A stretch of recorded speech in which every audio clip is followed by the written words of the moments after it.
Budismo. Después de hospedarnos, descansar un poco, asearnos y comer, nos envuelve el tema del budismo. A mí me interesa mucho. Gastón me comenta que el budismo es un tema que siempre le apasionó y que le honra ser amigo personal del Dalai Lama. Me sorprendió otra vez. Disfruto escuchar opiniones del grupo. Algunos se expresan con mucha autoridad.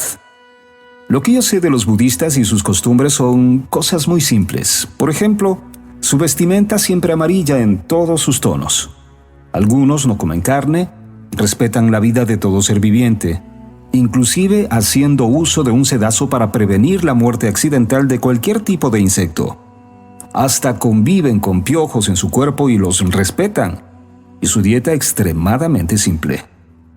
Después de su muerte, si ha sido merecedor, reencarna en algún otro ser en su peregrinación hacia el nirvana. Si no ha sido merecedor, renace en cualquier animal de escala inferior, razón por la que los respetan. Podría tratarse de un familiar degradado, etc. Estamos todos cansados, pero curiosos y con ganas de escuchar a Gastón. Nos sentamos al borde de una fuente de agua ubicada en medio de un jardín y rodeado de palmeras. El clima está fresco y produce una agradable sensación en medio del desierto. Sabemos que el budismo llegó a China en el siglo I y le tomó 300 años popularizarse. Al comienzo era confundido con taoísmo y no se establecían diferencias. En el siglo V se lo reconoció como una doctrina de origen hindú, no china. Debido a la inestabilidad social que vivía la población en China, les era difícil identificarse con sus religiones. Finalmente, encontraron en el budismo la seguridad espiritual que buscaban. Ceremonias más sencillas, obligaciones menos irritantes y su prosperidad no implicaba ninguna contradicción. Además, la podían practicar personas comunes, no requiriéndose conocimientos profundos. Encontraron mucha flexibilidad y encajaba con sus propios pensamientos. Quien fundó esta doctrina 6 siglos antes de Cristo fue Gautama Siddhartha, conocido como Buda, el Iluminado. Fue hijo del jefe de la tribu de los Sakya, cuyo reino estaba en las estribaciones de los Himalayas, al norte de la India, en lo que hoy es Nepal. Su familia fue de alta estirpe y creció rodeado de lujos y comodidades. Se distinguió en las artes, en las armas, incluso con las mujeres. Antes de cumplir 20 años ya se había casado 3 veces, presumiéndose que hasta llegó a tener un harem. Vivió allí hasta los 29 años. Luego salió a recorrer el mundo y tuvo experiencias que le cambiaron. Cierta noche, cuando meditaba bajo un árbol de higo, decidió que no se levantaría mientras no encontrara el origen y la solución de todos los problemas que aquejaban a la gente. Encontró que el origen de todos los males era el deseo. Deseo de riqueza, de poder, de ser mucho mejor en la próxima reencarnación, etc. Esto fue considerado como una iluminación perfecta, lo que le convirtió en Buda. Ser iluminado quiere decir que ve y comprende las cosas como son. Sus creencias sostienen que no existe un ente sobrehumano o sobrenatural que haya creado y rija la vida del mundo. De lo que yo entiendo es que no oran porque no tienen a quién hacerlo. Todo se explica por la ley del karma. Los acontecimientos son consecuencias, no castigos o recompensas. Una causa buena produce un buen efecto y una mala, un mal efecto. Todas las cosas, inclusive las actividades mentales, están reguladas por ellas. Cuanto existe es resultado del pasado. El budismo no reconoce cuerpo, sino como alma personalidad, continuamente creadora y en mutación permanente. Toda persona, gracias a la iluminación, puede superar su propio karma hasta llegar al nirvana. Nirvana es el estado de perfecta paz y reposo total al que se llega después de las transmigraciones y en el que cesa el dolor. Se consigue después de dominar las pasiones y llegar a la indiferencia total respecto del mundo y sus valores. Se extingue la personalidad y puede conseguirse en la existencia presente. Para conseguir la iluminación, Buda enseñó las 4 verdades nobles que son: la existencia del sufrimiento, la causa del sufrimiento que es la ignorancia, el cese del sufrimiento y el camino al cese del sufrimiento. Esto es aprender a vivir y obrar correctamente. Junto con estas verdades nobles, también enseñó las 6 perfecciones que son: limosna, observancia de los preceptos, paciencia, tesón, meditación y sabiduría. Se dedicó a resolver los problemas de las miserias de la vida diaria. Consideraba que el remedio radica en el dominio de sí mismo, de los impulsos egoístas, de la ambición de bienes, sosteniendo que vivir es sufrir y que el sufrimiento es el resultado de las pasiones. Vio en la renuncia a sí mismo el único medio para librarse del sufrimiento, es decir, presentó un modo de vida por el que podían liberarse de la ignorancia, causa del sufrimiento, y conseguir la paz y felicidad de la mente. Entre sus doctrinas cuentan: doctrina de la inestabilidad. Todas las cosas están en mutación constante y no hay que apegarse a ellas. Doctrina de la universalidad del sufrimiento. Todos los seres están sujetos al sufrimiento. Doctrina del karma. Nada existe sin causa. Doctrina de la negación del yo. No hay ningún ente independiente, categórico y permanente de por sí. Doctrina de la unidad de la vida. Todo individuo es Buda en potencia. Hay que predicar la hermandad e igualdad de los hombres. Buda creó y predicó su doctrina porque no estaba de acuerdo con el brahmanismo. Sánscrito es la lengua sagrada de los brahmanes, de cuya religión deriva el budismo. Buda nunca se presentó como divinidad y sus enseñanzas no fueron revelaciones. Al igual que Cristo, no dejó nada escrito.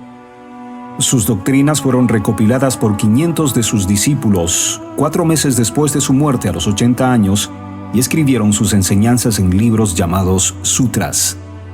La Biblia budista consta de 108 libros y para leerlos y comprenderlos, una vida no es suficiente. El budismo se expandió por toda el Asia. En China, desde el siglo I, encontró mucha oposición del taoísmo y del confucianismo. Al Asia Central arribó en el siglo V, a Japón en el siglo VI traído por monjes coreanos. Tuvo gran aceptación especialmente entre la gente de letras y en altas esferas sociales, incluyendo a los samuráis. Al Tíbet en el siglo VIII, aunque ligeramente cambiado, se lo llama lamaísmo o budismo tántrico, de realización espiritual. Por ejemplo, aquí la transmigración de la muerte de un Buda viviente, Dalai Lama, se produce a un niño, el cual una vez localizado e iniciado se convierte en un nuevo Dalai Lama. El título de Buda viviente se otorga a ciertos grandes dignatarios del budismo tibetano o mongol. Irónicamente, cuando Buda murió, sus discípulos lo convirtieron en Dios, cosa opuesta a sus principios. En sí, ellos no creen en ningún Dios.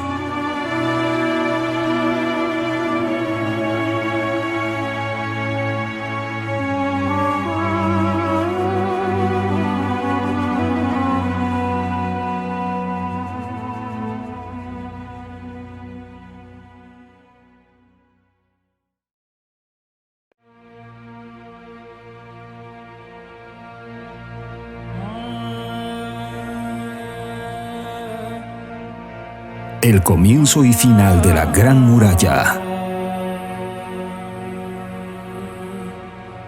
Llegamos al extremo nororiental del Taklamakan, que forma parte del Gran Desierto de Gobi. Sofía, Gastón y algunos compañeros del grupo están muy emocionados porque estamos cerca de Dunhuang.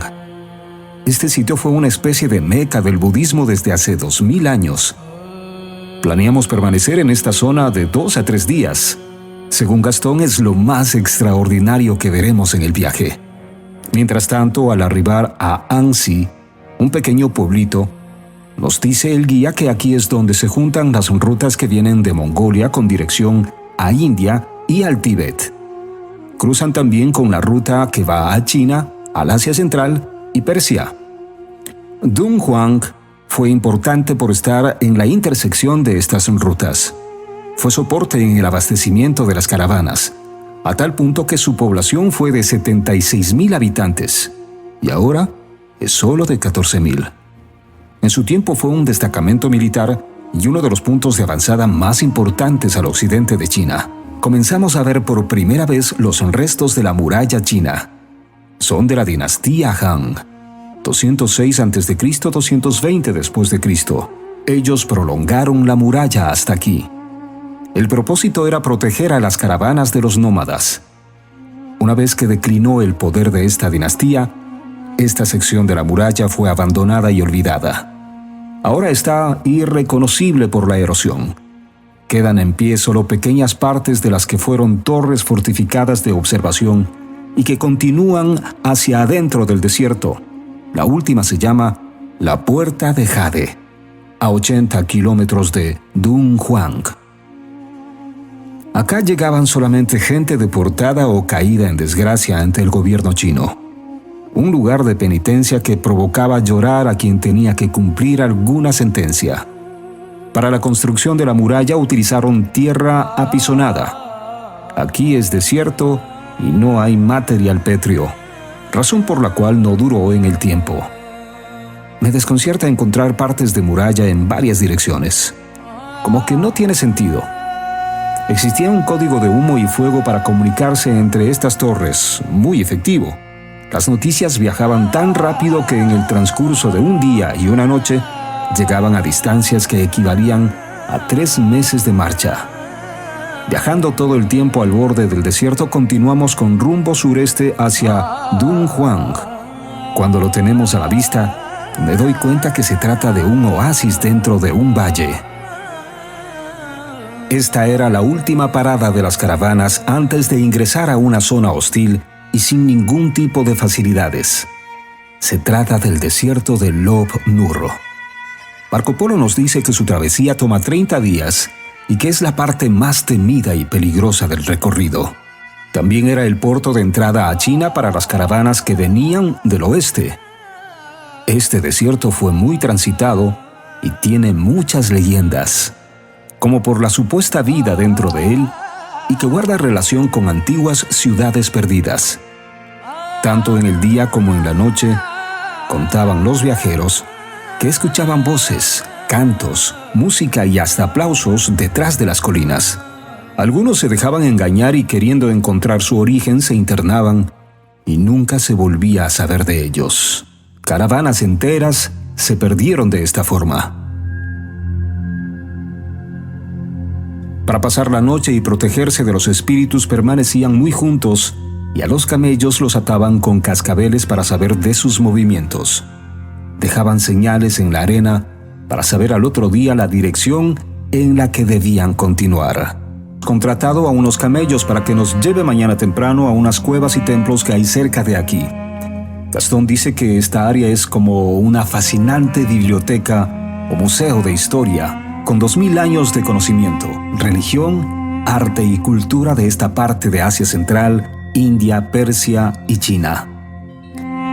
Salimos temprano por la mañana provistos de todo lo necesario para pasar el día. Pasamos por entre grandes dunas. Con los primeros rayos de sol, las partes altas se tornan doradas. Parecen pinturas. Gastón me va contando la historia de cómo hallaron estos templos y cuevas después de haber estado perdidas por muchos siglos.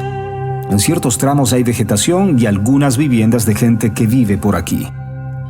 Finalmente llegamos al lecho seco de un río. En la ladera de enfrente hay una gran cantidad de cuevas que son parte de lo que venimos a visitar.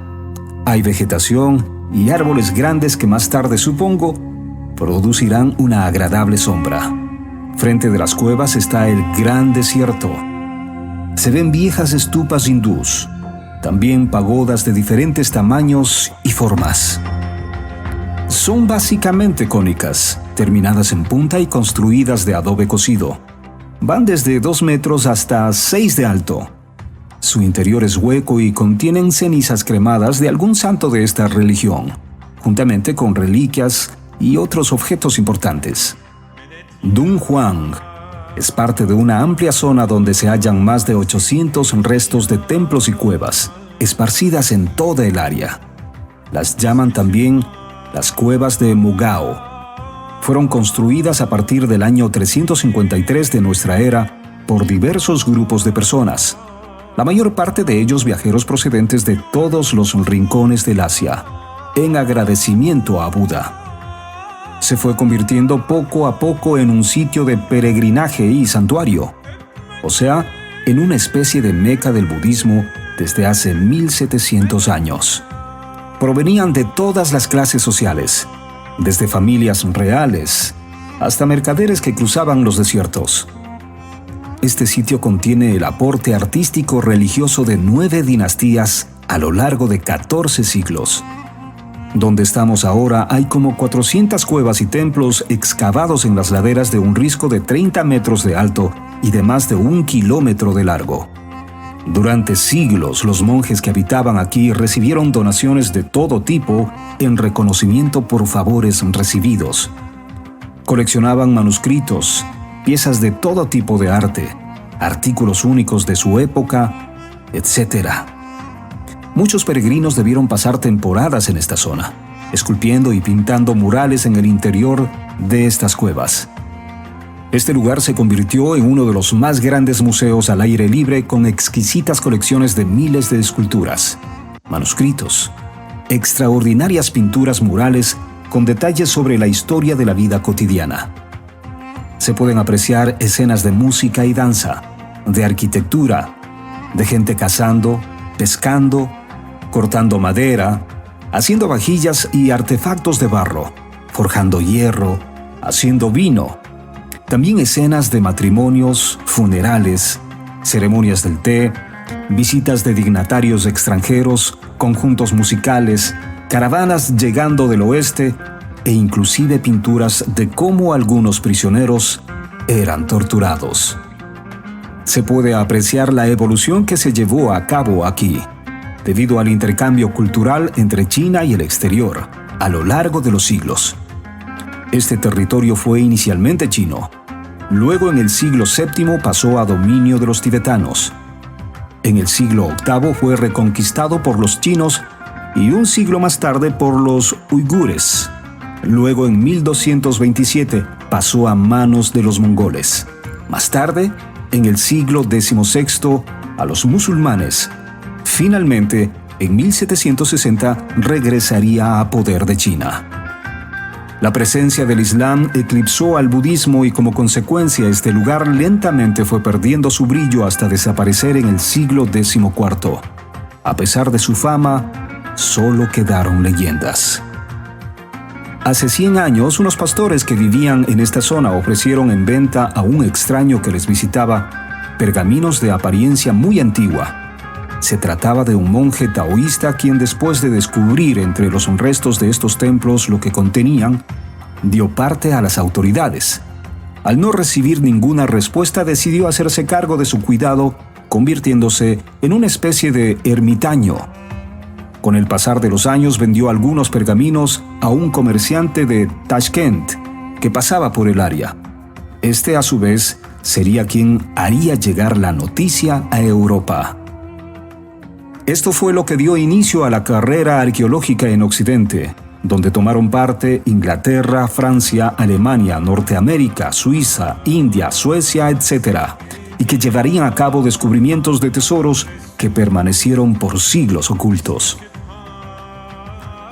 Fue el arqueólogo Sir Aurel Stein, enviado por el Museo de Londres y el gobierno indio, quien convenció al monje taoísta protector de estas ruinas, quien le permitiera entrar y trabajar en ellas e hiciera fabulosos hallazgos que le hizo famoso. En un comienzo, Stein tuvo problemas con la timidez e ignorancia del monje, también con su nerviosismo y testarudez. El dinero ofrecido inicialmente no fue aceptado, ni pudo vencer sus escrúpulos. Más tarde, Stein Se dio cuenta de la reverencia y respeto que tenía por Xuanzang, el famoso monje viajero, lo que finalmente le facilitó la estrategia que debía aplicar para convencerlo. La parte más interesante de su relato dice: estando trabajando en el interior de uno de estos templos, observé en la parte superior de una habitación una pequeña protuberancia con un orificio que a la vista de quien no sabe lo que está buscando, pasaría desapercibido. Una vez que me subí y pude observar a través de este orificio, encontré lo que parecía una habitación oculta. Luego de realizar una abertura de acceso, me di cuenta que la pared que estaba derrumbando había sido construida para ocultar esta parte del templo. No sabía, pero estaba a punto de llevar a cabo uno de los descubrimientos arqueológicos más importantes de esta parte de Asia. Tesoros que habían estado esperando por más de 1500 años para salir a la luz. Luego de entrar en la habitación me encontré con varias mesas de madera, con sus partes inferiores labradas con pequeñas figuras recubiertas con pan de oro, que se habían ya casi perdido debido al paso del tiempo. Había gran cantidad de lo que parecían bultos de libros y escritos completamente sepultados por el polvo. También empezaron a aparecer figuras y esfinges en los costados de la habitación. Luego encontré los restos de una vieja puerta aún en pie y parcialmente abierta que llevaba a un corredor, y a su vez a lo que parecía un santuario. Pude observar más mesas con más bultos de libros y cantidad de objetos. Las paredes estaban pintadas con pasajes de la vida de Buda y una pintura de de gran proporción en el centro, aunque bastante destruida. Los colores utilizados eran sorprendentemente hermosos. Esto lo supimos posteriormente después de limpiar y con iluminación suficiente. El domo estaba completamente pintado desde el piso hasta lo más alto con los colores e imitando las plumas de la cola de un gallo. Estas convergían al techo. Aquí se ven ángeles flotando quienes ofrecen al que observa desde abajo una cadena con joyas. Sobresalen los colores azul, verde, dorado y rojo, todos ellos con fondo metalizado que reflejan la luz de las antorchas. Encontraron 50.000 piezas que incluían documentos históricos, textos religiosos, seguramente algunos traducidos directamente por el mismo Xuanzang, textos literarios, de arte, matemáticas, medicina, económica y otros griegos con detalles de la invasión al Asia por Alejandro Magno, etc. Todo esto fue producto de recopilación de muchos siglos de información e historia. Peregrinos de todas partes trajeron estas ofrendas. Los monjes las cuidaron y guardaron ante la posibilidad de guerra o peligro de destrucción. Sabían de su valor intrínseco. Por suerte escogieron el lugar más apropiado, pues la sequedad del clima es ideal para este propósito. Noche tras noche, Stein con su ayudante fueron sacando bultos y objetos.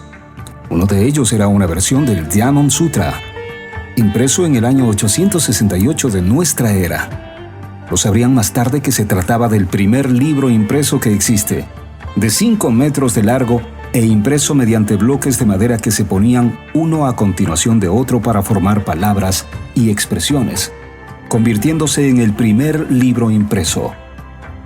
Un dato interesante es acerca del primer libro impreso. Fueron los chinos hace 1000 años quienes inventaron la impresión de la escritura a través de caracteres móviles de madera. Pero fueron los mongoles los que llevaron este arte a Europa, destacándose primeramente en Holanda y Alemania. El invento de este tipo de impresión hizo que los libros se reprodujeran como por arte de magia y llegaran más económicamente a todas partes. Con ello, el mensaje de quien lo escribió. Las ideas se esparcieron más fácilmente para beneficio y conocimiento de la humanidad. Los libros eran escritos manualmente por muy poca gente que sabía leer y escribir. Solo los dueños de los libros eran los que sabían su contenido, y allí moría. Era como una lámpara que le sirve solo al que la tiene. Cuando Stein salió de aquí, llevaba consigo más de 10.000 artículos. Al monje le dejó un equivalente de 130 libras esterlinas para la reconstrucción de los templos y cuevas. De todo lo que se llevó, parte envió al Museo Británico de Londres y el resto al Museo Nacional de Nueva Delhi en la India. Terminamos el día agotados y demasiado excitados por la cantidad de cosas que hemos observado. Durante la cena, todos tenemos tema de conversación. Cada uno quiere decir lo que más le impresionó. En la cena, uno de los compañeros del grupo nos comienza a hablar del arqueólogo Aurel Stein. Fue alguien fuera de serie. Húngaro, judío de nacimiento, más tarde bautizado cristiano, naturalizado en Inglaterra, estudió en Oxford y Alemania, obtuvo PhD. Pasó mucho tiempo aprendiendo en el Museo Británico. Se destacó como lingüista, pues llegó a dominar, además de su idioma natal, el húngaro, alemán, inglés, indostaní, kashmiri, turco, persa, sánscrito. Dominó adicionalmente 4 dialectos. Nunca aprendió chino, y esto le perjudicaría más tarde. Fue designado para servir al Rajá en la India en 1887, lugar en el que vivió por muchos años y desde donde emprendió su carrera arqueológica. Eventualmente sería hecho caballero por la corona inglesa debido a su brillante desempeño a lo largo de su vida y sus aportes a la corona. Los personajes que motivaron su inclinación por los viajes fueron Xuan Zang, Marco Polo y Alejandro, tratando de repetir su viaje desde la India hasta el Asia Central, lo que realizó en gran parte. Se interesó por el budismo y por descubrir las ciudades de las que hablaba Xuan Zang y Marco Polo, para lo que tuvo que valerse de los diarios de estos dos personajes. Se trata de ciudades desaparecidas.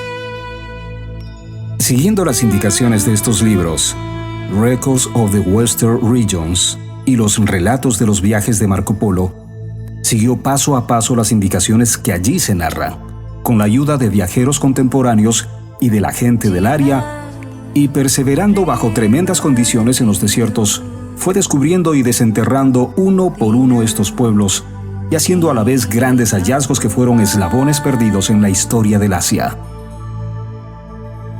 Cuentan entre estas ciudades Yotkan, Nilla, Dandan Wilik, Aksipil, Karadong, Endere, Miran, Pinia, etc. Todas ellas en el trayecto perdido de la Ruta de la Seda, que atravesaba el desierto del Taklamakan en la parte sur y que venía de India. Está también entre sus descubrimientos el hallazgo del último tramo de la muralla china que llega hasta Dunhuang. Se dijo de él, el arqueólogo viajero más aventurero y temerario que existe. Hablamos también de su contemporáneo, el arqueólogo alemán Albert von Lecoq, y el episodio que le tocó vivir aquí en 1905, 2 años antes que Stein.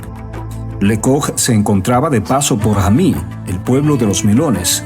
Nos cuenta que tuvo la visita de un mercader de Tashkent, el cual le comunicaba de la existencia de unos antiguos templos desconocidos y de un monje ermitaño que vivía allí. Había encontrado ocultos gran cantidad de viejos pergaminos escritos en lengua desconocida y cantidad de objetos en iguales condiciones. Luego de escuchar estos hallazgos en Dunhuang, Lecoq quedó maravillado e impresionado, pues era la misma noticia de este hallazgo que llegó a Europa tiempo atrás, pero no del lugar donde se había encontrado. Era una verdadera suerte recibir esta misma noticia directamente de la persona. Lecoq estaba en una encrucijada, pues se encontraba de regreso después de un viaje de exploración que le había tomado más de un año y debía regresar a Kashgar, donde tenía que encontrarse con personas importantes, auspiciantes, provenientes de Europa. Sin embargo, debido a lo importante del asunto, lo reconsideró y lo echó a la suerte arrojando una moneda al aire para dejar que sea esta quien decida. La suerte le jugó una mala pasada y con ello la oportunidad de no ser él el autor de tan importante hallazgo histórico. Ellos dos fueron parte del grupo de arqueólogos junto con Sven Hedin, Paul Pelliot, Elia Maillard, Peter Fleming, hermano del autor de las novelas de James Bond, Thomas Edward Lawrence, más tarde conocido como Lawrence de Arabia, Roy Chapman Andrews, personaje que inspiró Indiana Jones, quienes realizaron expediciones al Asia desde hace unos 100 años y que han tenido el privilegio de llevar a cabo descubrimientos y ser protagonistas de innumerables aventuras, las que han servido para la creación de personajes similares en películas modernas. Paso a transcribir, usando textualmente las palabras de Albert von Lecoq, un episodio de su diario mientras estaba en una de sus exploraciones en esta zona y que tiene similitud con lo que últimamente vi en una película de las que acabo de hacer mención y por lo que supongo debió haber servido de inspiración a su autor. En marzo 3, mientras Bartus y yo trabajábamos dentro del templo que lo llamamos de las 16 noches, un extraño sonido como trueno fue seguido súbitamente por el avance de grandes piedras que se habían desprendido de alguna parte del interior del templo y que venían en dirección a nosotros. Yo pensé que se trataba de Bartus, que ya había venido abajo desde la habitación de arriba en la que se hallaba trabajando. Inmediatamente, y mientras las cosas sucedían increíblemente rápido, vi a Bartus y una procesión de turquís trabajadores dando gritos detrás venían corriendo por el corredor con las piedras siguiéndolos. Me uní a ellos sin pensarlo 2 veces y en segundo estuvimos fuera del templo con el gran estruendo que producían las piedras que nos pasaron con terrorífica violencia. ¿Por qué o cómo? No lo sé, pero no comprendo hasta el día de hoy cómo ninguno salió herido. Después de pasar otro día explorando estas ruinas, nos detuvimos en un pequeño oasis en donde se consiguen camellos para realizar viajes de exploración en esta zona. Al ingresar en una de las casas buscando un poco de sombra, me sorprendió ver tirada en una esquina de la habitación con piso de tierra un pedazo de piedra blanca de unos 20 centímetros, con alguna figura extraña tallada en ella. Me acerco y la recojo. Me doy cuenta que se trata de un pedazo de mármol blanco con una hermosa cara budista tallada en alto relieve. Me invade una incógnita al pensar que podría proceder de los templos. En un comienzo no lo creo. Utilizando señas le pregunto a uno de los nativos que vivía allí si quería venderlo. Me contesta algo difícil de entender. Me imagino que dice que no. Meto mi mano al bolsillo y opto por acercarle dinero y pedirle que tome cuanto quiera. Duda por un largo rato y dice cosas que no le comprendo. Insisto algunas veces hasta que se decide y toma algunos billetes de mi mano. Lo guardé dentro de mis ropas para que nadie lo vea. Cuando llegamos finalmente al pueblo le digo a Gastón: «Tengo algo para enseñarte». Cuando lo ve, lo toma en sus manos, empieza a tartamudear. Hace algunas muecas debido a la sorpresa y me pregunta: «¿Dónde lo encontraste?». Bromeo y le contesto: «Dentro de uno de los templos en medio de tantas maravillas». Me mira serio y yo sonrío. Luego de un momento de tensión le digo la verdad. La mira reiteradas veces y me dice: «No puede ser de otra parte que de los templos. Mármol no hay en cientos de kilómetros a la redonda. Debe ser lo que trajeron de muy lejos, como lo hicieron con muchas otras cosas cuyo origen es hindú o tibetano. Peregrinos de lugares distantes traían consigo objetos para embellecerlos. Hoy forma parte de mi colección de recuerdos de viaje». En el camino de regreso pasamos por un peculiar lugar tipo oasis, muy hermoso.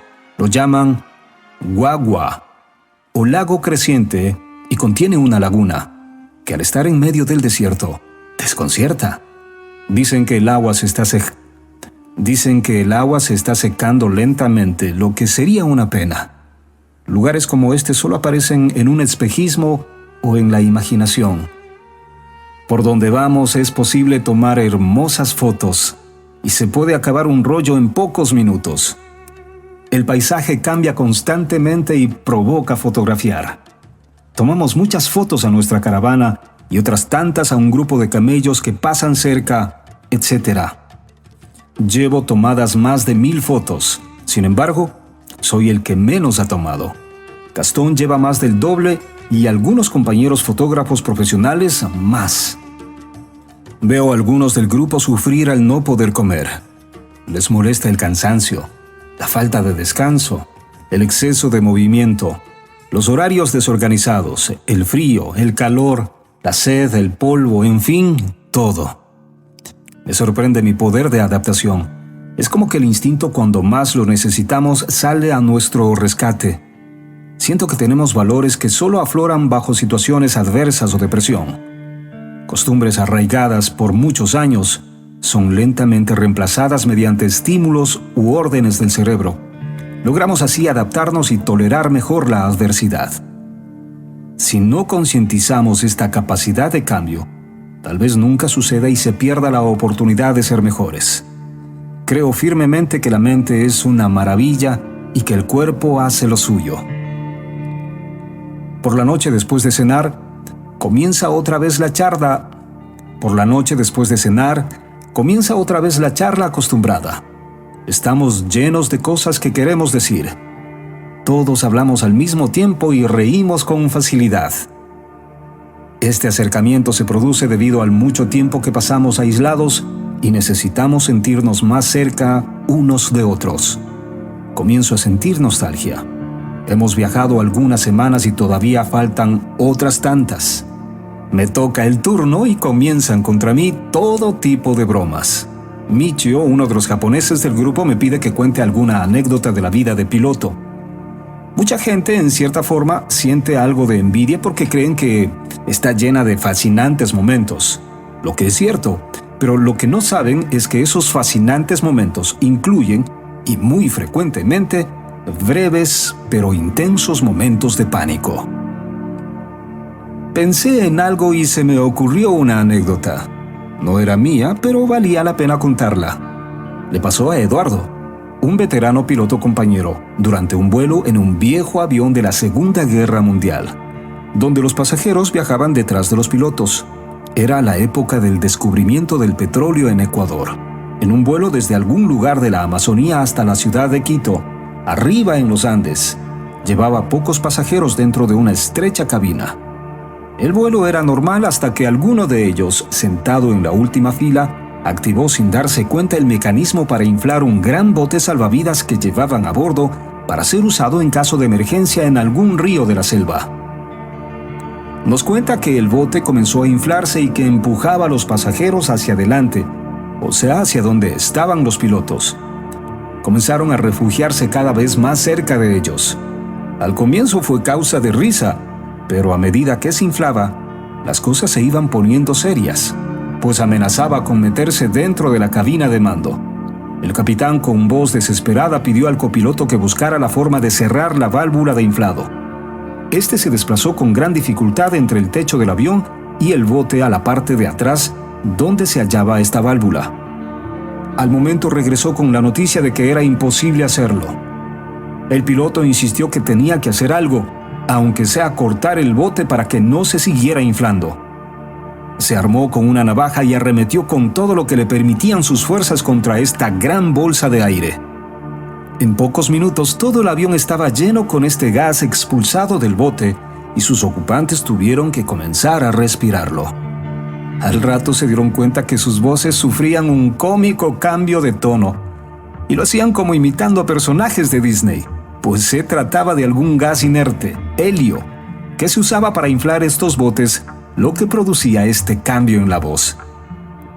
En un momento el piloto, ante esta situación y considerar que podrían estar en peligro, decidió tratar de abrir en pleno vuelo su ventana lateral con la intención de respirar aire de fuera.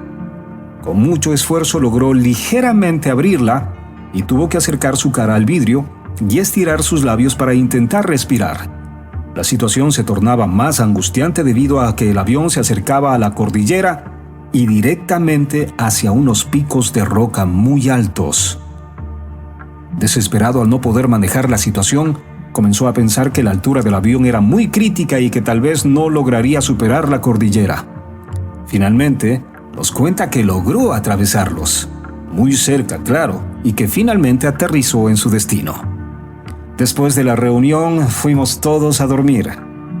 A mí me resultaba difícil porque tenía la cabeza llena con tantas imágenes. Imposible dejar de pensar en ellas. Llegamos a un fuerte llamado Jiayuguan. Impresionante. Último bastión de la Gran Muralla. Tiene doble muralla y alcanza los 10 metros de altura y más o menos 1 kilómetro de perímetro. Las torres principales tienen 3 pisos de alto. En su interior hay una fuente de agua y hasta un teatro. Las guarniciones militares debían convertirse en agricultores con el fin de producir alimentos para mantenerse. Viajamos por la parte sur de la muralla. El primer pueblo que encontramos se llama Jiaquán. Nos dice el guía que fue una destacada ciudad-prefectura, que había una inscripción a la entrada de este pueblo que se hizo famosa que decía: «Sin prisa ni miedo, conquistamos el mundo». Marco Polo pasó aquí 1 año antes de continuar su viaje. Los viajeros que venían a China estaban obligados a esperar por meses hasta que llegara el permiso para continuar. Nos cuenta que le llamó la atención encontrar aquí a cristianos nestorianos. En este pueblo murió en 1606 un fraile jesuita portugués llamado Benedicto de Goes. Tras sufrir hambre y penalidades de tanto esperar el permiso para continuar a Pekín, su misión fue seguir los pasos que condujo a Marco Polo a China y tratar de verificar si se trataba de lo mismo que Cathay, lo que no se tuvo claro hasta el siglo XVII, al no regresar nunca con la noticia. Todos los extranjeros cuya estadía se prolongaba por más de 9 años quedaban prohibidos de salir de China. Tenemos planeado seguir paralelo a la muralla en ciertas partes hasta Pekín. El corredor Hexi, al oeste del río Amarillo, o también llamado el corredor Gansu, tiene unos 1.200 kilómetros de longitud hasta la ciudad de Lanzhou. Tiene unos 1.200 kilómetros de longitud hasta la ciudad de Lanzhou. A través de este corredor sigue la ruta de la seda hasta llegar a la ciudad de Xi'an. Altas montañas llamadas Qiliang, que alcanzan los 5.000 metros de altura y que son parte de la cordillera nororiental de la meseta tibetana, van junto a este corredor formando hermosos paisajes. Viajamos pegados a la muralla y a su serpentear. La atravesamos varias veces. Provoca pensar, lo mismo le sucede al resto del grupo. ¿Cómo el hombre es capaz de una obra tan monumental? Lo comentamos y nos escuchamos lo que cada uno opina de ella. Nos dice el guía que si hiciéramos un muro de 1 metro de ancho por 5 metros de alto usando para esto solamente el material utilizado por la dinastía Ming, este muro daría la vuelta al mundo. Y si utilizáramos el material de las 3 dinastías, Qing, Han y Ming, circularía el globo una docena de veces. La construcción inicial fue llevada a cabo por los reinos chinos del norte para defenderse de los nómadas, hunos, mongoles y manchúes. Se remonta a más de 2.500 años, 5 siglos antes de Jesucristo y 1.300 años antes de la aparición de Gengis Khan. Qin Shi Huangdi, primer emperador de China y fundador de su dinastía Qin. Se pronuncia Qin y se cree que puede ser también el origen del nombre China. Fue uniendo y construyendo las partes nuevas de la muralla desde el año 259 a.C. hasta el 210 a.C. También fue quien hizo el ejército de terracota de Xi'an y unificó políticamente a China. 1 millón de personas y sus descendientes tomaron parte en la construcción inicial que costó la vida a más de 100.000 personas. Siguió creciendo durante 1.500 años más. Cuando China se dividió en 3 reinos, desde el 206 a.C. hasta el 220 después de Cristo, separó su construcción por 1.000 años. Se reiniciaría al comienzo de la dinastía Ming en el año 1400 y cesó definitivamente en el siglo XVII durante esta misma dinastía. La Gran Muralla atraviesa de este a oeste toda la China. Va a través de montañas, valles, ríos, planicies, desiertos. Tiene una altura entre 6 y 9 metros, 7 metros en la base y 6 en la parte superior. Se utilizaba todo tipo de materiales dependiendo de la región y de la disponibilidad de los mismos. Muchas de las piedras que se usaron medían más de 2 metros y pesaban más de 1 tonelada. Los pisos son una mezcla de piedra y de mortero compactados con rodillo, hechos con troncos de árbol. de 4 a 6 capas. Sus torres de observación están a distancias regulares según la inclinación del terreno. Tienen terrazas utilizadas para hacer señales de humo entre ellas. Se evitaron escaleras y se pusieron rampas para facilitar el traslado de personas y armamento. Todos los convictos que formaron parte de su construcción, si morían, eran reemplazados por algún pariente hasta que se le cumpla el tiempo de su condena.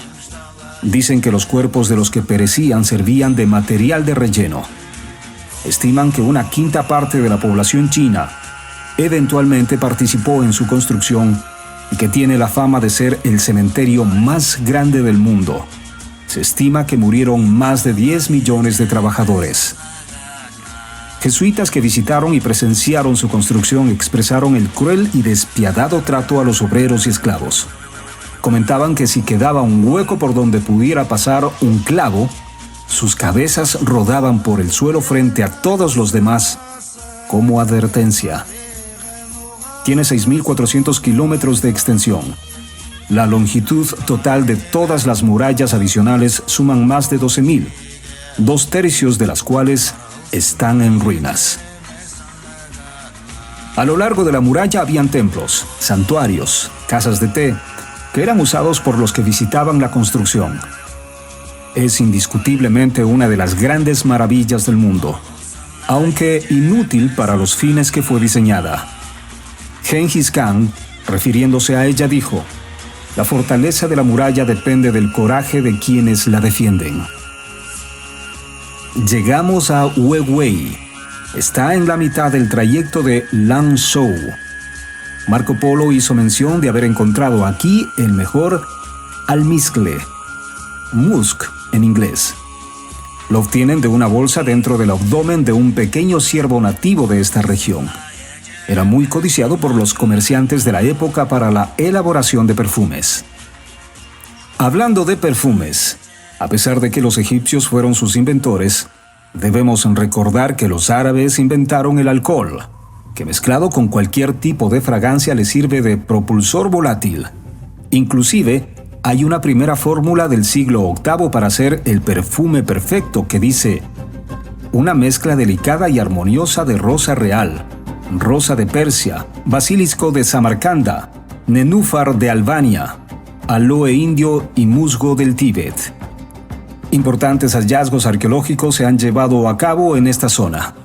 Antiguos objetos de bronce, jade, madera laqueada, porcelanas, piedras con escrituras, sedas, etc.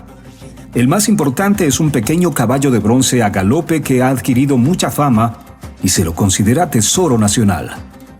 Tiene 35 centímetros de altura por 41 de largo y se llama el caballo celestial de Gansu.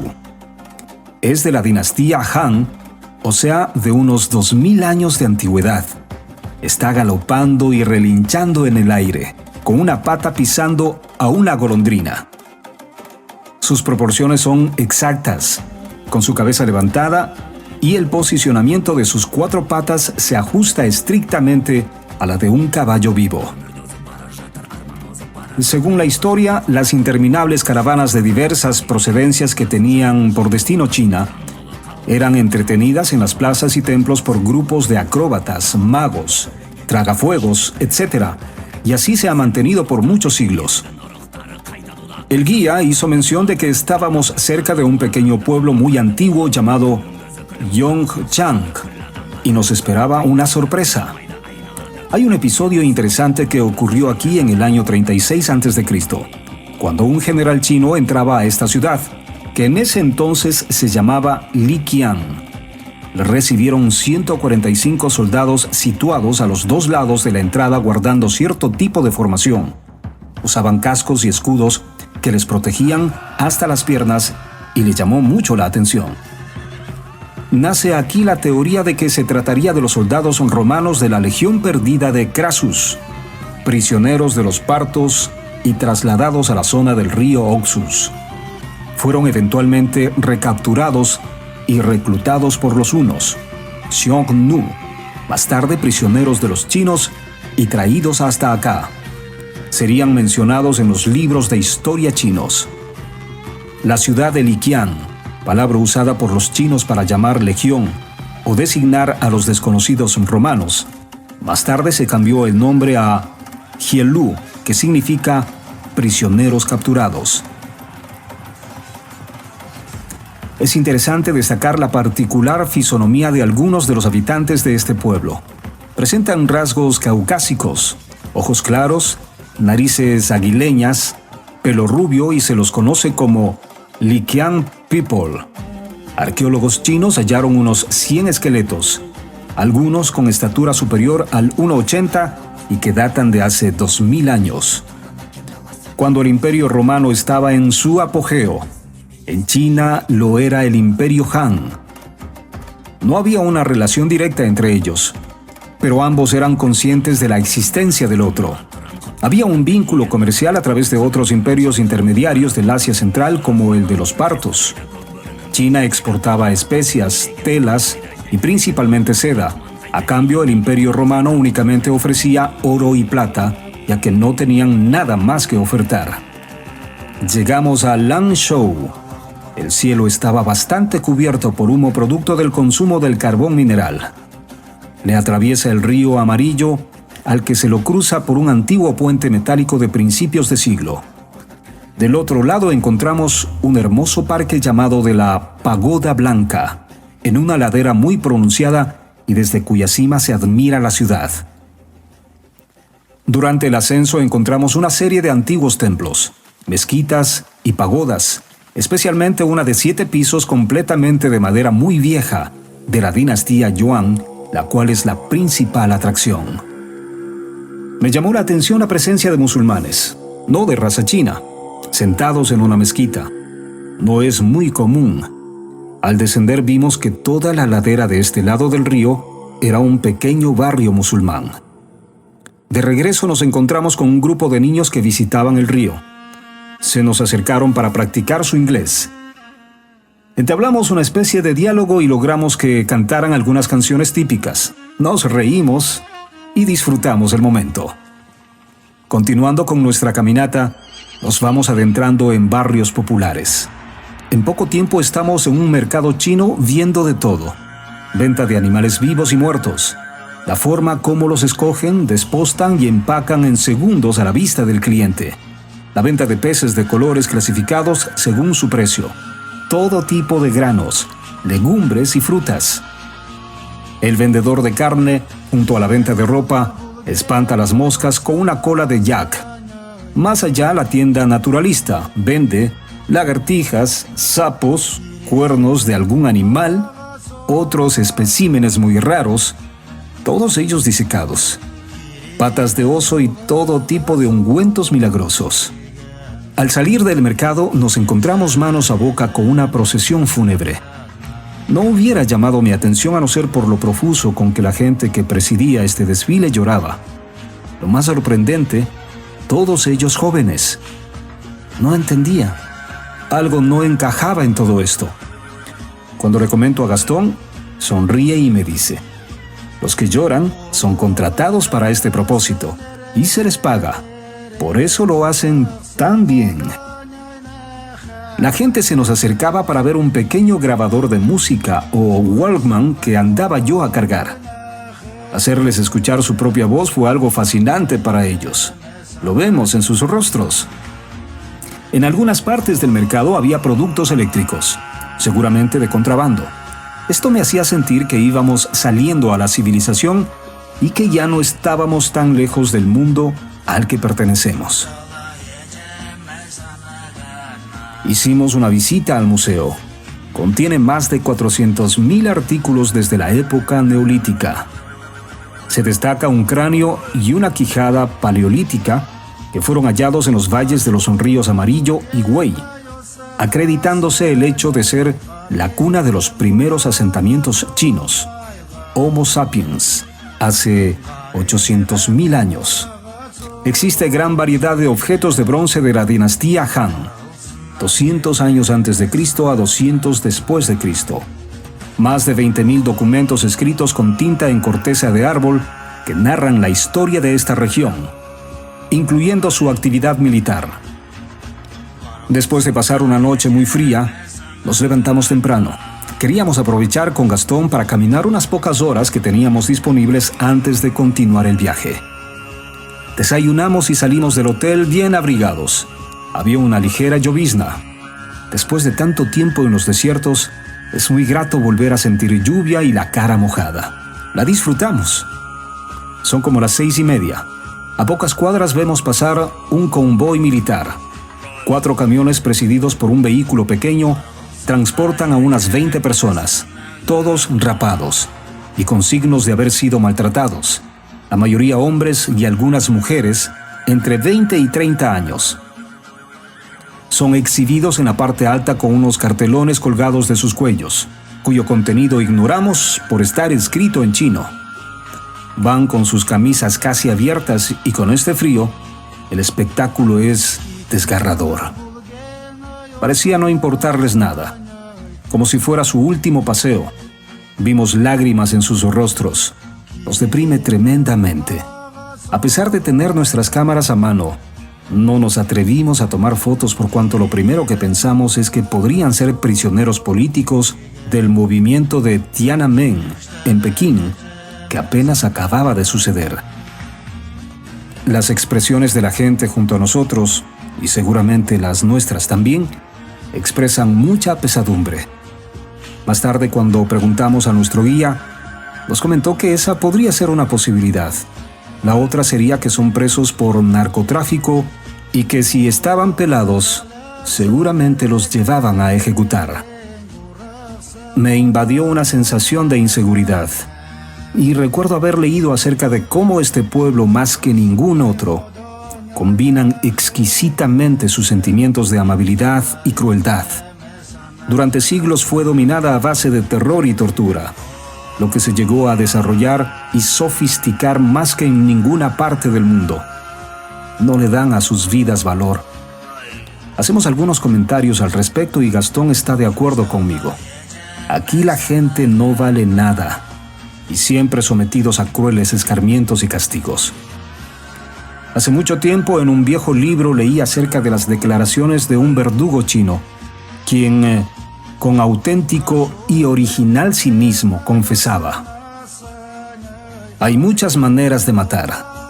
Hay sin embargo solo una que debe verdaderamente interesarnos a los ejecutores de la justicia o a los verdugos como los llaman. Esta sola manera de matar es la que se efectúa según las reglas del arte. Pero el arte no consiste en matar con saña, en degollar, en despachurrar. Eso es demasiado fácil. Hay que cincelar la carne humana como lo hace un escultor con el barro o el marfil. Necesitamos ciencia, variedad, elegancia, inventiva, genio, etc. Por mi parte, me envanezco de haber trabajado toda mi vida y siempre con desinterés por la gloria de nuestro viejo imperio. He llevado siempre el primer premio en los concursos de tormentos.